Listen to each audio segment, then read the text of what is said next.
Hey guys, how's your Friday? Hey, I've got a question for you.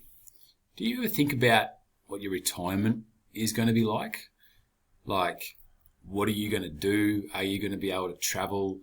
If you've got grandchildren, are you going to be able to spoil them? Where are you going to live? You know, an ideal scenario of what that time of your life looks like. And if you go to an ideal time, you might then get smacked back to reality and go, gee, how much is that going to cost? You know, how much is it going to cost to live that life every year? And if it's the ideal retirement, it's probably going to cost more than what the age pension provides you.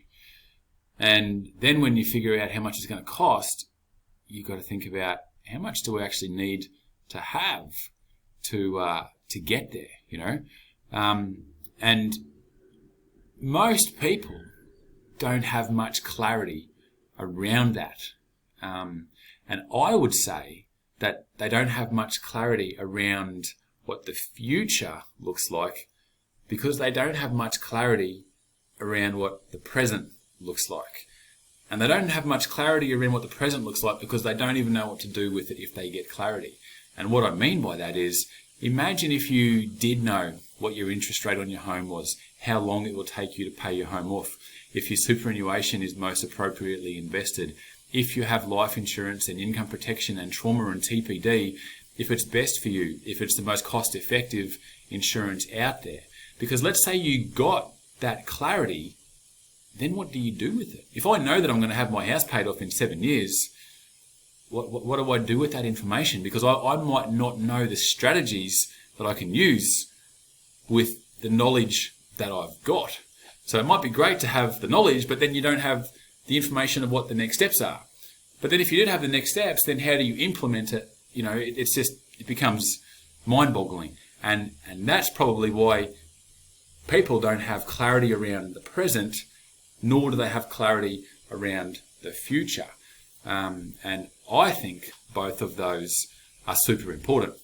And that's just to lead into what I want to talk about today, because if you watched last week's video, we talked about the strategies where you can make some changes to reduce the time it takes to pay off your home loan.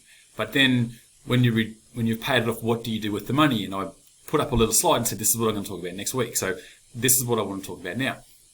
So one of the strategies we talk about does need us to go through that general advice warning again. So I'll just move this down.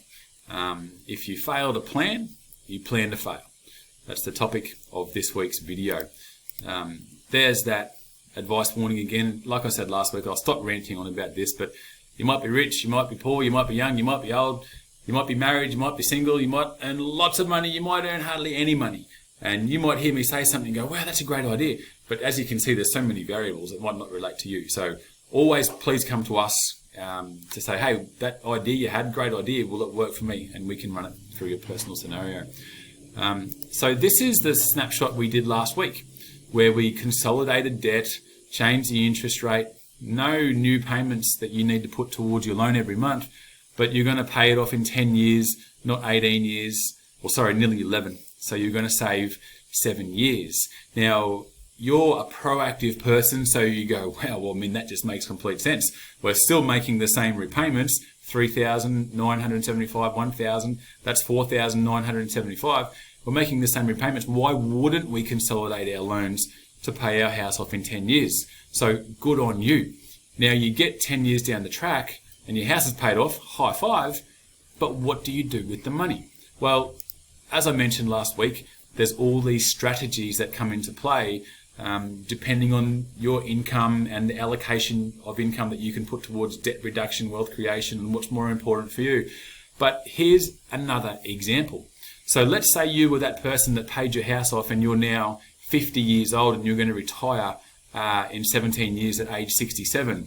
If you earn $100,000 and the employer contributes the standard SG, 9.5%, you're going to end up with $420,000 in today's dollars, or when you retire, $588. If you've now freed up, in our last slide, $4,975 a month, you can easily allocate $15,000 a year to salary sacrifice. And the benefit is you're going to end up with $750,000 in today's money, not $420,000. Now let's look at some numbers. You've salary sacrificed $263,500. So 17 years, 15 and a half a year, 263. But because money going into super gets taxed at 15%, not your marginal rate of tax, in this example, you've only foregone $160,000 to get $263,000 into the super environment. It's only cost you $182 a week. You've saved $63,000 and you've increased your super by $330,000. It's just one of the strategies that we use along the way when they present themselves as being relevant to you and your situation. Like I said at the start, if you don't have clarity now, how can you have clarity about the future? And in your heart of hearts, I would hope that you would agree with me to go, well, yeah, I definitely think I need clarity now, and I definitely think I need clarity in the future, because then you just follow the plan. You make the plan, you execute the plan, and you positively get a result of something, hopefully close to or exceeding what that plan was all about. I hope that all makes sense. I'll leave it there today, short and sweet, but I think it's one of the most important ones that I've done. Like I always say, guys, happy to chat to you about you and your situation. There's the details. I'd love to have a time where we can talk about you, what you're up to, get that clarity for the present and the future, and see how that can benefit you. All right, guys, have a great weekend. Talk soon.